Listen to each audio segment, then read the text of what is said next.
नमस्कार मित्रांनो, कुण्या राजाची ग राणी या मालिकेच्या आजच्या भागामध्ये गुंजा ही किचनमध्ये स्वयंपाक करत असते. तेवढ्यात तेथे मधू येते आणि मधू ही गुंजाला म्हणते की अगं कबीरला थालीपीठ खूप आवडते, तुला बनवता येतेत का? गुंजा म्हणते की नाही, मी अजून नाही बनवले. तर मधू म्हणते की अगं तुला पोळी तर येत असेल ना, मग तशीच बनायची. तेव्हा मधू पराठे कसे बनवायचे हे गुंजाला शिकवते आणि तेवढ्यात मधूला वास येतो. मधू विचारते की काय ग, गॅसचा वास येतो की काय? आणि गुंजा म्हणते की नाही हो, मला नाही येत. म्हणून मधू कशाचा वास येतो हे पाहण्यासाठी जाते. इकडे विजया सुद्धा ही काकांना म्हणत असते की अहो कसला तरी घाणेरडा वास येतो. काका म्हणतात की उंदीर मेला असेल कुठेतरी, म्हणून ते शोधू लागतात. त्यानंतर इकडे मधू सुद्धा शोधत असते की कशाचा वास येतो. तेवढ्यात तिला तो तांदळाचा डबा दिसतो. गुंजा म्हणते की अहो, मी दादांचा मोबाईल त्यामध्ये ठेवला आणि तो दुरुस्त होईल तांदळामध्ये ठेवल्यानंतर. तर मधू म्हणते की अगं असं कधी होते का?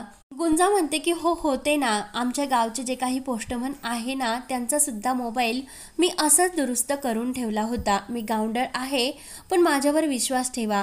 म्हणून मधू तो मोबाईल बाहेर काढते आणि तू आवरून घे असे सांगते. त्यानंतर इकडे जी काही माया असते ती मृणाईला म्हणत असते की आता थालीपीठ तर बनवायचं शिकली, त्यामुळे पोहे, उपमा आणि खिचडी हे सर्व बनायचे तर तू शिक.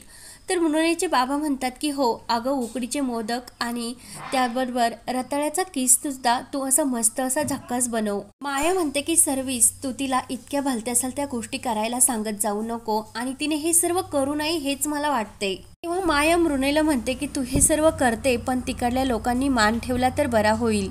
तर सर्वेश म्हणतो अगं ती सकाळी कारल्याचा कडू रस पित असते ना, त्यामुळे तिचं बोलणं हे मनावर घेऊ नको, ती सध्या कडूच बोलते. तेव्हा मृणाई म्हणते की बाबा तुम्ही टेन्शन घेऊ नका, आईचे माझ्यावर जास्तच प्रेम आहे, त्यामुळे ती हे सर्व बोलते. म्हणून मृणाई ही थालीपीठ घेते आणि कबीरच्या घरी जायला निघते. तेवढ्या तिकडे रेशीम ही आपला मोबाईल बघून घरामध्ये येत असते आणि ते जे काही गुंजाने सारून घेतलेले असते त्यावरून भटकन आपटते आणि जोरात ओरडते. तर कविता आणि ते मुलं खूप असे रेशीमवर हसू लागतात. तर जी काही विजय असते ती म्हणते की अगं रेशीम कशी पडली तू? तर लगेच रेशीम म्हणते की अगं कोणीतरी ते शेण कालवले आणि सांडवले. तर विजया रेशीमच्या हाताला धरते आणि तिला उचलवते. तर नैतिक सुद्धा रेशीमवर खूप हसू लागतो. रेशीम म्हणते हे कोणी केले? तर लगेच गुंजा बाहेर येत असते. विजय म्हणते की मला माहिती नाही हे कोणी केले. गुंजा बाहेर येते आणि आई हे सर्व मी केले, रांगोळी काढायची होती ना त्यामुळे केले. तेवढ्यात कबीर सुद्धा बाहेर येत असतो. आई जरा मी ऑफिसला आज लवकर जातो. तर कबीर ते सर्व समोर बघतो आणि आई हे काय आहे असे मधूला विचारतो. तर रेशीम ही जोरात ओरडते. रेशीम म्हणते की अरे कबीर, माझी काय हालत झाली हे तरी एकदा बघ. तर कबीर विचारतो की गुंजा हे सर्व काय आहे? तर विजया म्हणते की अरे पहाटे 4 वाजल्यापासून हिची खाडबूड चालू होत असते आणि आता ह्या शेणावर हिने सारून ठेवले आणि कोणी जर येथे पडले, हातपाय मोडले तर काय करायचे आम्ही? मधू म्हणत असते की वहिनी जरा समजून घ्या ना तुम्ही, वाईट साईट काही मनामध्ये आणू नका. तर कबीर हा गुंजावर चिडतो आणि का वागतेस तू गुंजा हे सर्व असे? हे तुझं गाव नाही येते हे सर्व करण्यासाठी. तर रेशीम म्हणते की अगं तुला तुझ्या आईने कसे वागावे हे सुद्धा शिकवले नाही का? त्याची सुद्धा अक्कल तुला दिलेली नाही का? तर गुंजा म्हणते की हो ताई, तुम्ही एकदम बरोबर बोलता. मी तर गावंढळ आहे, पण तुम्ही शिकलेल्या हुशार आहात, मग माझ्या आईला का मध्ये घेतात? तुम्हाला हे शेण हे घाण वाटते, पण आमच्यासाठी ते एक मातीप्रमाणे पवित्र आहे. आमच्या डोंगरवाडीला इतकी पक्के रस्ते सुद्धा बनली तरी सुद्धा आम्ही शेणाची मातीची साथ सोडली नाही आणि आमच्याकडे घरं सुद्धा इतकी भक्कम बनली, पण आम्ही कधी झाडं सुद्धा तोडली नाही. त्यामुळे आम्ही प्रत्येक ठिकाणी शेणामातीने सारवतो आणि घरामध्ये किडामुंगी सुद्धा येत नाही. तर रेशीम ही गुंजावर ओरडते आणि गावाचं इतकं भूषण गाते, पण काही गोष्ट घ्यायची असेल तर शहराकडेच यावे लागते ना. तर कबीर म्हणतो की ताई, तिची एक गोष्ट चुकली म्हणून प्रत्येक गोष्ट ही चुकीची धरू नको आणि तिच्यावर ओरडू नको. तेव्हा कबीर सुद्धा गुंजाला म्हणतो की हे शहर आहे, इथे गावाकडचं काही चालणार नाही आणि असे धंदे परत करू नको. मधू म्हणते की गुंजा, मी तुला मगाशी विचारले होते की वास कसला येतो, तेव्हाच तुम्हाला का सांगितले नाही की तू बाहेर असे सारून घेतले म्हणून? गुंजा म्हणते की आई खरंच मला वास आला नाही, कारण माझं आयुष्य शेणामातीत गेले, मला कसा वास येणार? कबीर म्हणतो की आता भाषण बंद झालं, बरं झाले तू घरसुद्धा हे शेणाने चारून घेतले नाही ते. तेव्हा कबीर म्हणतो की ताई तू हे सर्व साफसफाई करून घे, म्हणून विजया रेशीमला आतमध्ये घेऊन जाते आणि कविता मुलांना शाळेत सोडवण्यासाठी. तर मधू म्हणते की अरे कबीर तू नाश्ता करून जा, तुझ्या आवडीचे थालीपीठ बनवले. तर कबीर म्हणतो की नाही आई माझा मूड केला. तर लगेच गुंजा म्हणते की साहेबा 1 मिनिट थांबा, तुमचा मूड आत्ता व्यवस्थित होईल. तर गुंजा आतमध्ये धावत जाते आणि कबीरचा जो काही मोबाईल तिने तांदळाच्या डब्यात ठेवलेला असतो तो मोबाईल ती धावतच घेऊन येते आणि हे बघा साहेबा तुमचा मोबाईल चालू झाला की नाही. आणि आई मी तुम्हाला म्हटले होते ना की मी काउंटर आहे, पण माझ्या रीतिरिवाज ह्या चांगले आहेत आणि काही जरी मला नवीन करता येते. गुंजा कबीरला म्हणते की साहेबा तुमचा मूड आता ठीक तर झाला, मोबाईल चालू झाला, मग असा उपाशी पोटी कामावर जाऊ नये, म्हणून चला आतमध्ये नाश्ता करण्यासाठी. तर मधूला गुंजाचे म्हणणे पडते आणि कबीर हा नाश्ता करण्यासाठी आतमध्ये येतो. तर गुंजा लगेच जे काही पराठे बनवलेले असतात ते कबीरला वाटते. तर कबीरला ते पराठे खूपच आवडतात आणि तो म्हणत असतो की आई तुझ्या हातचे जे काही पराठे आहे ना त्याची चव मात्र वेगळीच असते. तर लगेच मधू म्हणते की अरे माझं रात्री जरा डोकं दुखत होते, उठण्यासाठी मला उशीर झाला आणि हे पराठे मी नाही तर गुंजाने बनवले. तर कबीर म्हणतो की गुंजा तुला सुद्धा पराठे बनवता येतात का? तर गुंजा म्हणते की हो, प्रयत्न केले की सर्व काही शिकता येते, माणूस चंद्रावर सुद्धा जाऊ शकतो. तेवढ्या तिकडे मृणयीची गाडीही घराबाहेर येते आणि तिने जे काही पराठे बनवून आणलेले असते तर ती मात्र खूप खुश होत असते. त्यानंतर मधू ही गुंजाला म्हणत असते की गुंजा जा, कबीरला पराठे खूप आवडले त्याच्यासाठी आणखीन घेऊन ये. तर कबीर म्हणतो की 1 मिनिट, तू पराठे बनवण्याच्या अगोदर हात जरा व्यवस्थित धुतले होते का? तर लगेच गुंजा म्हणते की हो, घ्या ना हाताचा वास, एकदम साबणाने लख्ख असे धुतले होते.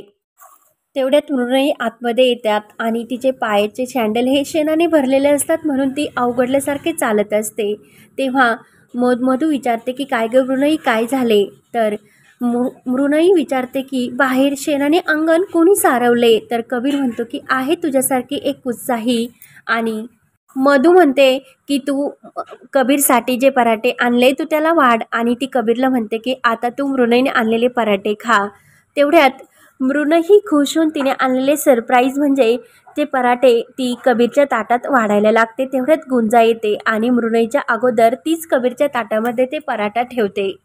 तेव्हा मृणई विचारते की आत तू ही कोण आहे? तर मधू म्हणते की अगं ही गुंजा, आपल्याकडे कामाला असणारी मुलगी. गरीब आहे ग बिचारी, कुणाचा आधार नव्हता, म्हणून कबीर स्वतः डोंगरवाडीवरून तिला आपल्याकडे घेऊन आला आणि तुझ्या सँडलला जे मागाशी शेण लागले होते ना ते इनेच सारून घेतले होते. तर मृणई ते ऐकून खुश मात्र होते, पण कबीर तिला घेऊन आला यामुळे ती जरा वाईटसुद्धा तिला वाटते. तेव्हा मृणईला ते सर्व क्षण आठवतात. त्यानंतर कबीर म्हणतो की अगं तू थालीपीठ घेऊन येणार होती, हे जर मला अगोदर सांगितले असते तर मी हे थालीपीठ नसते खाल्ले आणि आता हे थालीपीठ खाऊन माझं खरंच पोट भरलं. तर मृणईला आणखीन वाईट वाटते. मधू म्हणते की अगं मृणई थांब ना आणि गुंजाच्या हातचे हे पराठे खाऊनच जा. तर लगेच गुंजाला खूप आनंद होतो आणि मृणईला गुंजाचे नाव खूप आवडते. तर कबीर म्हणतो की नको जितकं तिच्या नावाचे कौतुक करू, ती जास्तच जरा तुझ्याबरोबर बोलत जाईल. मृणई म्हणते की सॉरी माझंच चुकलं, मी कबीरला अगोदर सांगितलं नाही कारण ते सरप्राईज होतं, म्हणून माझे हे थालीपीठ आता वाया जाईल, कारण तुमचं येथे मस्त असा थालीपीठाचा बेत झाला. तर लगेच मधू म्हणते की अगं तू इतके प्रेमाने कबीरसाठी बनवले, मग ते कधी वाया जाणार नाही. त्यामुळे मधू ते सर्व थालीपीठ डब्यात भरते आणि कबीरला ते ऑफिसमध्ये घेऊन जायला लावून ते खाण्यासाठी तेथे सांगते. तेव्हा कबीर हा ते थालीपीठाची पिशवी घेऊन जातो. तर मृणई म्हणते की कसे झाले ते नक्की खाल्ल्यावर सांग. तर मृणई ही मधूला म्हणत असते की कबीर जिकडे जातो तिथून एखादी नवीन स्टोरी मात्र घेऊनच येतो. तर मधू म्हणत असते की खरंच गुंजा खूप चांगली मुलगी आहे आणि तिला वडील नाही, आईला एकटी सोडून ती इकडे आली आणि खरंच ज्या घरात जाईल ते खरंच एखाद्याचं कल्याणच होईल आणि तिला फक्त तिच्यासारखा एखादा चांगला जोडीदार मिळायला हवा. तेवढ्यात गुंजा बाहेर येते. तर मृणही पुढे येते आणि गुंजाच्या हातामध्ये हात देऊन तिची ओळख करून देते. तर गुंजाला सुद्धा खूप छान वाटते आणि गुंजासुद्धा प्रेमाने हातात हात देऊन तिची ओळख करून देते. तेव्हा लगेच मृणही गुंजावर खुश होते आणि खरंच मला तू खूप आवडली असे म्हणते. तर लगेच गुंजा म्हणत असते की मॅम तुम्ही कायम येत जा. तर लगेच मृणही म्हणते की अगं मला ताई म्हण, मॅम बीम अगं काही म्हणू नको. तर लगेच मृणही तिथून जायला निघते आणि गुंजाला खूप वाईट वाटत असते कारण तिने कबीरबरोबर लग्न केलेले असते आणि मृणईचे ते कबीरबरोबर लग्न ठरलेले असते. तर हा भाग येथे संपतो.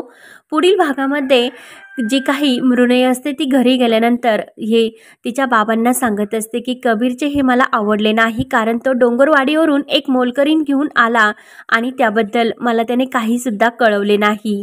तर लगेच मृणईचे बाबा म्हणतात की काय कबीर स्वतः तिकडून हे घेऊन आला का. तर लगेच इकडे जी काही गुंजा असते तिने काकांना एक औषध दिलेले असते आणि त्याने काकांना खूप त्रास होऊ लागतो.